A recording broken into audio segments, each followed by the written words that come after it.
Oui, depuis un moment. C'est une exhortation. J'ai regardé dans le micro pour être sûr que tout le monde comprenne. Moi aussi, voilà.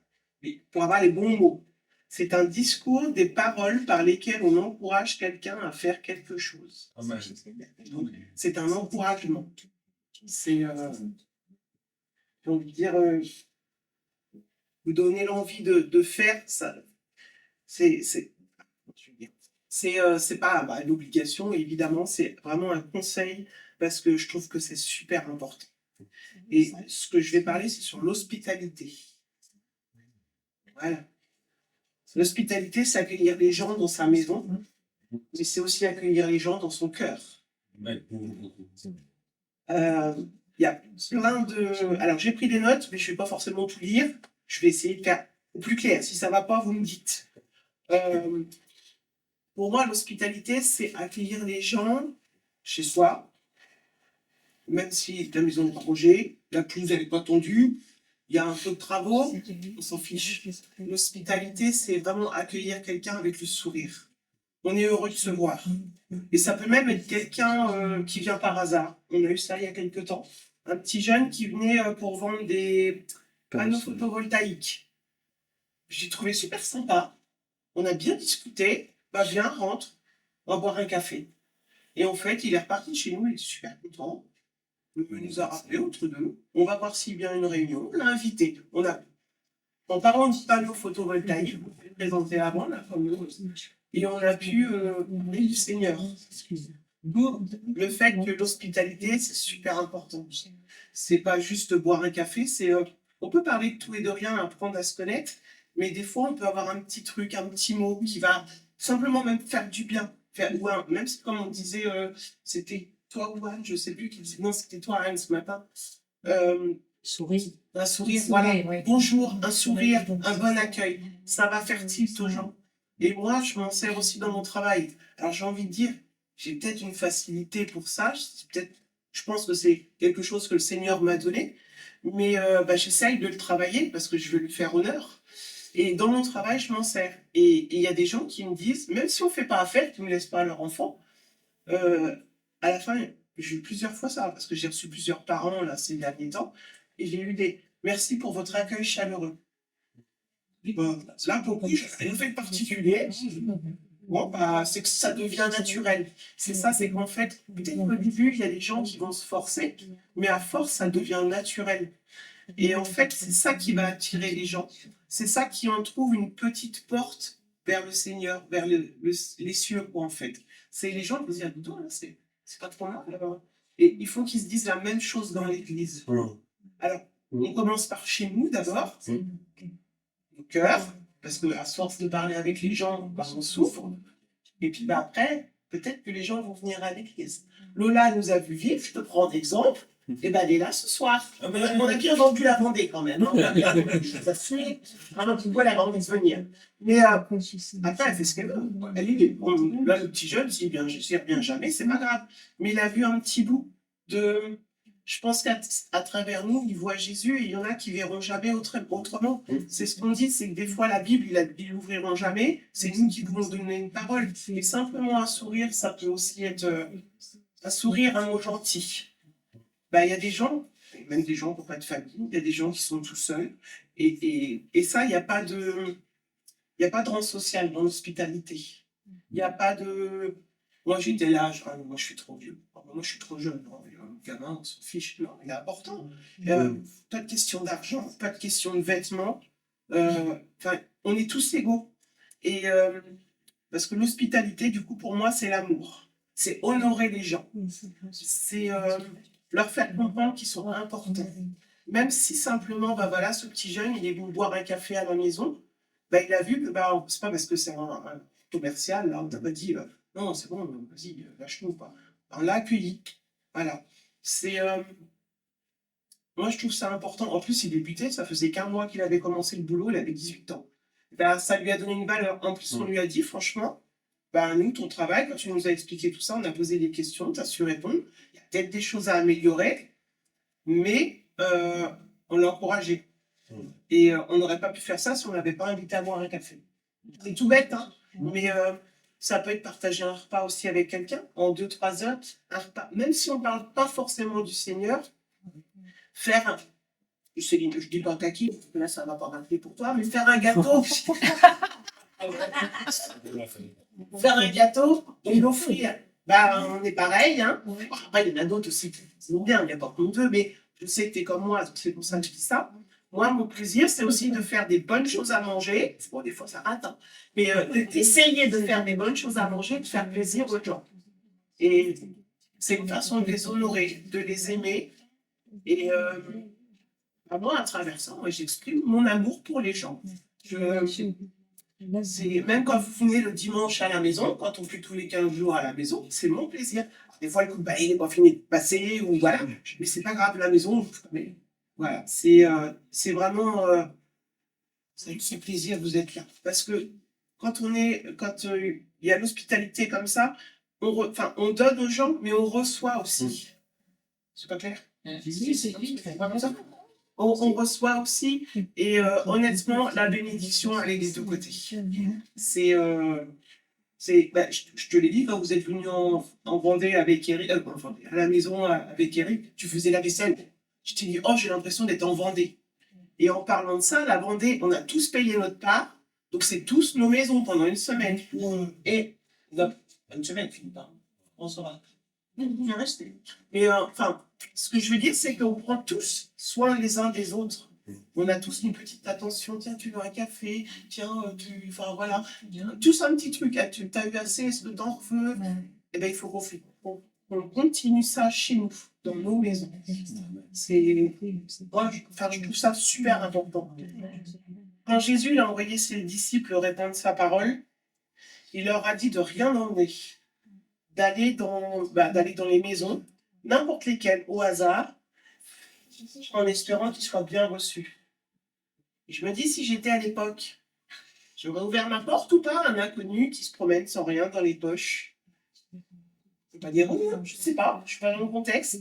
Honnêtement, j'espère. J'espère. Et il y a un passage, ça va être dans Hébreu. Peut-être que les gens que nous recevons chez nous, je vais y arriver, sont des anges envoyés par Dieu. Et dans Hébreu 13, verset 2, n'oubliez pas l'hospitalité, car en l'exerçant, quelques-uns ont longé des anges sans le savoir. J'ai déjà entendu, alors je ne vais pas vous citer les témoignages, mais j'ai déjà entendu des témoignages comme ça, où les gens ont reçu je sais plus exactement, mais c'est des gens qui avaient reçu quelqu'un chez eux, puis tout d'un coup la personne, après, quelques temps, je ne sais pas comment expliquer, je ne sais plus, mais la personne avait disparu, et ils ont compris en fait que c'était un ange. Je sais pas. Et ça fait réfléchir, hein. Ouais. Recevoir un ange, c'est envoyé par Dieu, quoi.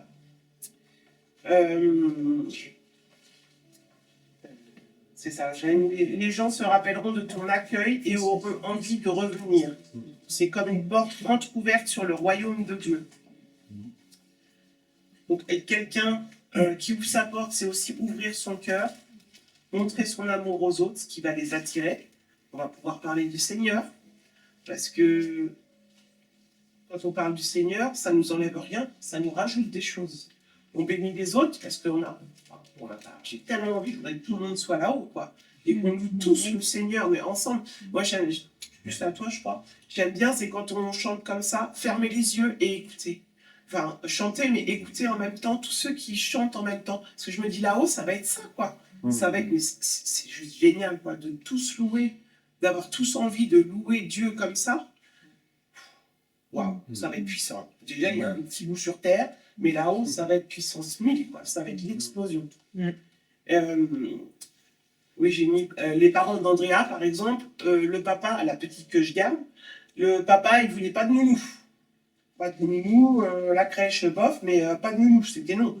Et en fait, je l'ai accueilli à la maison, puis finalement, comme j'avais le petit Milo qui faisait de la pâte à modeler, j'explique tout, hein, on s'est mis dans le salon.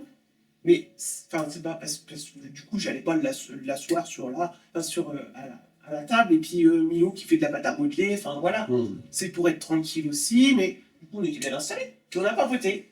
Et comme sa femme ne pouvait pas venir parce qu'elle était enceinte, ils lui ont posé un pacemaker, enfin voilà. J'ai dit, bah, c'est pas grave, on fait une visio. Oui. Il m'a dit, bah ouais, bonne idée. Et ils m'ont dit au téléphone, je suis la seule, ils ont appelé plusieurs nounous, alors c'est pas pour me glorifier, c'est pas ça. Je suis la seule nounou qui a répondu gentiment. Il m'a dit ça. Enfin, je dis, qu'est-ce qu'elles vous ont dit les autres? Bah, c'était pas, ah bah, moi j'ai tant de classe, et si vous avez, enfin, si ça va pas, faut pas venir. Bah, il faut commencer par parler avec les gens, justement. Et l'hospitalité, moi, dans mon travail, c'est ça, c'est accueillir les gens, parler avec eux, et après on voit si on fait affaire ou pas, quoi. Mais le papa, j'ai eu le contrat grâce à ça. Il m'a dit, vous êtes la seule nounou, et c'est moi qui voulais pas que ma fille elle aille chez une nounou, et avec vous, je veux bien. Et il me l'a redit encore il n'y a pas longtemps. Il m'a dit, il y a qu'avec vous que je voulais bien. Et ça se passe royal. C'est, ah ouais, franchement. Et je me dis, le Seigneur, il a fait tout ça, il a permis tout ça. Que moi, je me sente à l'aise, que lui se sente à l'aise. Et peut-être qu'un jour, on parlera du Seigneur. Je laisse les choses faire. Mais si, après, bon, il y a des petites choses à la maison, voilà, mais rien de, voilà, j'ai pas une grosse croix plantée dans mon salon, hein, mais à l'occasion, s'il veut, voilà. Puis des fois, ma Bible, elle reste sur le meuble de la salle. Enfin, les parents, ils ont déjà vu ma Bible. Moi, j'en parle pas aux enfants parce que j'ai pas le droit. Mais voilà, moi, je vis à la maison, donc. Mais ça, ouais, l'hospitalité, c'est accueillir les gens et du coup, ça peut vraiment ouvrir des portes. Mais ça veut pas dire, quand je vous dis ça, ça veut pas dire que, bien sûr, je suis contente, mais ça veut pas dire que je me repose sur mes lauriers. J'avoue, j'ai une facilité déjà à parler avec les gens, mais je me sers entre guillemets de cette facilité pour essayer d'en faire encore plus. Amen. Seigneur, donne-moi des occasions de parler aux gens. Je sais que par le passé, j'en ai raté, hein. Je le sais. Ça me revient des fois en tête. Je dis, mince. Et si c'était maintenant, franchement, je dirais que je me sens tard. Je sais qu'il y a une fois, le Seigneur, il m'a dit, ça m'est resté, et c'est un regret énorme. Il y avait une petite jeune, une SDF, qui était dans la rue, en train de mendier, du coup. Et moi, je faisais le magasin avec mes copines. Honnêtement, j'avais pas un centime à lui donner, j'avais pas de monnaie. Mais j'ai ressenti vraiment d'aller la voir. Peut-être de prier, mais d'aller la voir. Je ne l'ai pas fait parce que j'étais avec mes copines, à l'époque, il y a longtemps. Je disais, oh, non, non, je la connais pas. Ce serait maintenant, franchement, je vais. Oui. Mais je regrette. Alors je me dis, ma petite consolation, c'est, si moi je ne l'ai pas fait, le Seigneur va peut-être demander à quelqu'un d'autre. J'espère. Parce que voilà. Dans Romains 12, verset 13, il y a, pourvoyez aux besoins des saints, exercer l'hospitalité. Comme ça, exercer l'hospitalité. Dans 1 Pierre 4, verset 9, c'est remarqué, exercer l'hospitalité les uns envers les autres sans murmure. Alors, le sans murmure, il m'a interpellé quand même. Ce qui veut dire pour moi, tu critiques pas par derrière, tu racontes pas ce qu'on t'a dit. Tu fais de bon cœur. Tu dis pas après, oui, par contre, ton t-shirt, il est un peu taché. On s'en fiche. Il est venu chez toi, il t'a parlé gentiment. Ça, c'est. Voilà, pour moi, c'est ça que ça veut dire. Oui, très bien. Donc, voilà. Oui, très bien. Donc pour moi, l'hospitalité, ça veut dire ouvrir ton cœur et ta maison. Les deux. Et donc j'avais remis, si le ménage n'est pas fait, tu es en travaux, la pelouse n'est pas tondue, ou le linge il n'est pas repassé ou pas rangé, j'ai mis, il faut être humble et simple dans les choses matérielles. Parce que ça ne compte pas tellement peu. J'ai mis juste que le café soit bon. Et surtout ne pas dire, critiquer, raconter, mais servir, écouter et honorer les gens. Ça peut être quelqu'un qui se sent, même si les gens ne font pas forcément voir quelqu'un qui se sent vraiment ras de terre. Tu lui offres un café, puis il arrive sur la pointe des pieds. Alors des fois on se dit, oui, il est timide celui-là, il ne parle pas. Mais en fait, ça peut être quelqu'un qui se sent, rabaissé, qui a peut-être été écrasé avant. Et tu sais, on ne connaît pas les histoires forcément des gens qui viennent boire un café chez nous. Et quand je dis un café, même simplement parler, discuter. Et peut-être que toi, simplement, le fait de sourire, le fait de parler gentiment, la personne, elle va se sentir, wow, ça fait du bien. Ouais, on en revient toujours à ce que Anne a dit ce matin. Un sourire, un bonjour. Pour certaines personnes, ils n'auront que ça comme contact avec d'autres gens. Il y a ça aussi. peut-être que ce sera le seul contact de la journée, et ça fait un bien fou, mais même si moi je vois du monde et tout, moi j'apprécie un sourire, un bonjour, parler avec quelqu'un à la caisse, on a parlé l'autre jour avec un monsieur, franchement, il nous a raconté des trucs parce qu'il s'était fait opérer, s'était fait couper les pieds, enfin bref, on a parlé un bon moment avec lui, mais non, c'était sympa. Et puis je crois que le monsieur, ça l'a un petit peu soulagé, parce qu'à la fin il a dit, il nous a dit, je sais plus où on a tourné ça, mais je peux pas trop en parler avec ma famille, et ça a été dur. Tu rappelles, il a dit quelque chose comme ça. Donc, je pense que parler à des inconnus, ça peut être bien aussi, du coup. Parce que lui, ça l'a peut-être soulagé un petit peu. Après, peut-être pas, hein, mais peut-être aussi. Et le dernier truc que j'ai, c'est le meilleur hôte, c'est Dieu le Père. Parce qu'on est sur Terre, on essaye de faire au mieux les uns les autres, de s'honorer, de se comprendre, de prier les uns pour les autres. Mais là-haut, Dieu est en train de tout préparer pour nous accueillir des bras grands. Donc, si on veut faire comme lui, on veut faire au mieux, il faut avoir l'hospitalité dans son cœur. Voilà. Il a versé son sang pour moi, mais pas que. C'est pour quiconque. C'est pas réservé aux juifs. C'est pas réservé aux pasteurs. C'est pas réservé à toi parce que ça fait 20 ans que tu es chrétien. À partir du demain, si tu te confies à Dieu, t'en fais partie. Dans Jean 3,16, il connaît celui-là. Car Dieu a tant aimé le monde qu'il a donné son Fils unique, afin que quiconque croit en lui ne périsse point, mais qu'il ait la vie éternelle. Déjà à l'époque où Jésus avait montré la différence.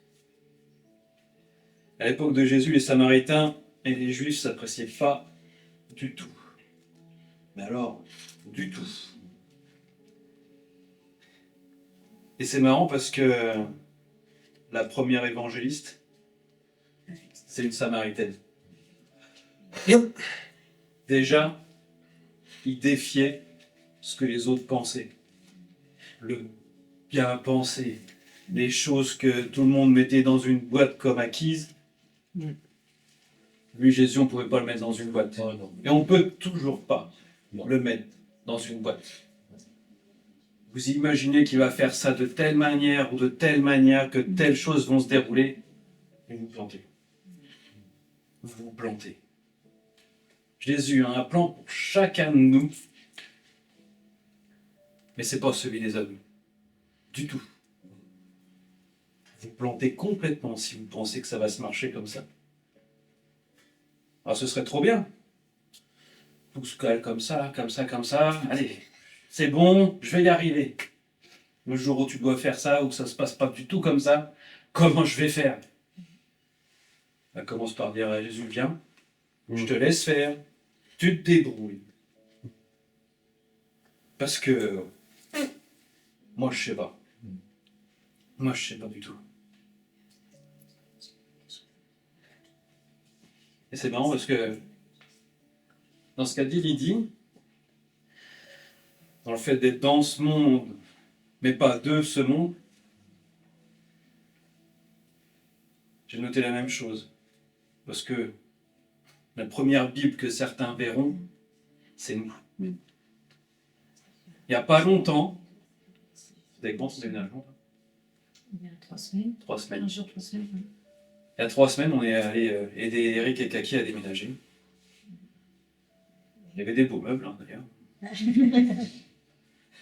J'ai avec des bancs sur le cuit. Oui, c'est vrai. Fatigué le soir. Mais ces enfants ont été surpris. Surpris que quelqu'un qui parle comme ça à l'église, et des tatouages, bien sûr pour le moment, est un tatouage, rigole avec tout le monde, parle de sujets variés, ne soit pas là en train de leur dire viens au Seigneur, sinon tu seras perdu. La bonne manière pour faire fuir les gens. Mais ils ont été surpris. Et peut-être que si Dieu le veut, ça les encouragera peut-être à venir voir autre chose, à faire le pas de plus.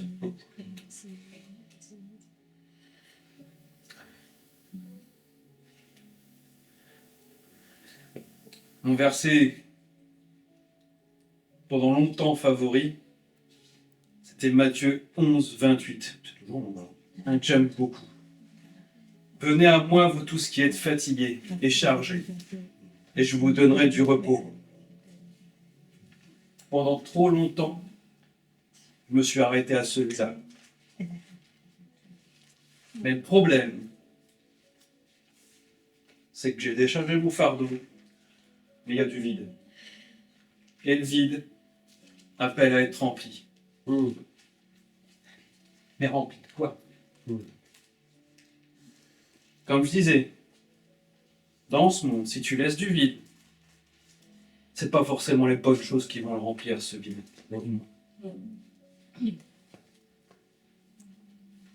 Ça fait pas des années que j'ai compris la suite.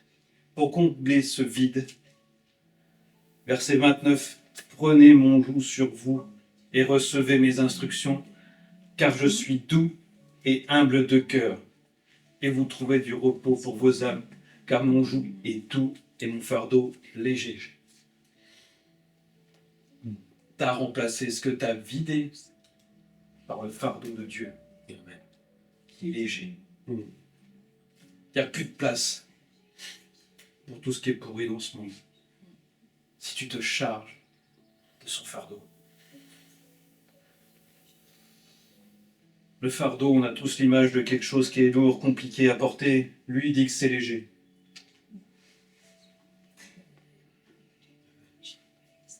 Et qu'est-ce qu'il faut faire pour faire plaisir à Dieu? Matthieu 28, verset 19. Allez et faites de toutes les nations des disciples, les baptisant au nom du Père, du Fils et du Saint-Esprit. Voilà le fardeau. C'est d'aller vers les gens. De faire preuve d'hospitalité. De les encourager. De prier pour eux. Il y a le pasteur d'Elevation Worship qui dit, et ça j'apprécie beaucoup, t'attends un mouvement de Dieu. T'attends le mouvement de Dieu. On attend tous à un moment donné le mouvement de Dieu. Mais parfois c'est toi, le mouvement de Dieu. Parce que c'est toi, l'outil. Et il y a parfois tu vas louper quelque chose. Tu vas louper une bénédiction pour quelqu'un. Et cette responsabilité qu'on a, ça se trouve, le fait que tu n'aies pas parlé à la personne, il y aura peut-être personne d'autre qui lui parlera de Dieu. On sait par moments, tu as le doute dans ta tête. Est-ce que c'est Dieu? Est-ce que machin? T'as un doute? Parle-en à quelqu'un. Pense à cette personne-là, si tu crois que c'est ça. Mais il y a des fois, il faut que tu te lâches. Il n'y a pas très longtemps, il y a Philippe qui a prié pour quelqu'un à l'église. Puis hop, ça se passe. La personne se rassoit. Ça me bourdonne dans la tête. J'avais une parole pour cette personne. Je lui ai dit. La personne s'est mise à pleurer.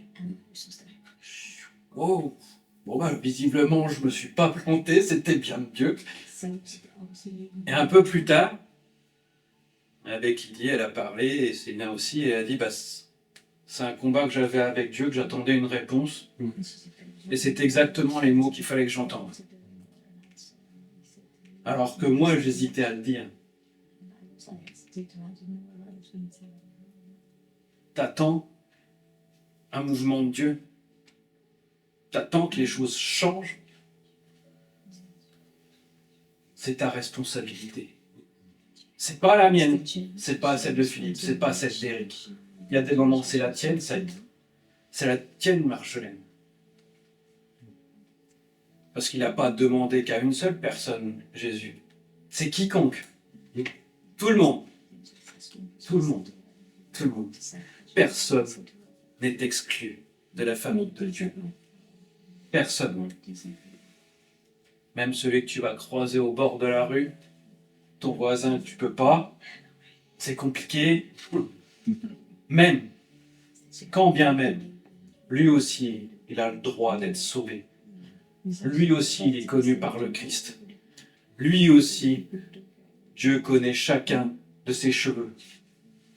C'est notre responsabilité à chacun. C'est important. Vous pensez être insignifiant dans une église, vous pensez être insignifiant aux yeux de Dieu, je vous garantis. Oh, non. Amen. Je l'ai pensé trop longtemps pour savoir que c'est pas vrai. Tu comptes à ses yeux. Tu comptes à ses yeux, énormément.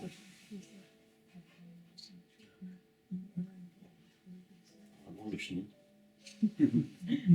Parce que j'ai rien oublié.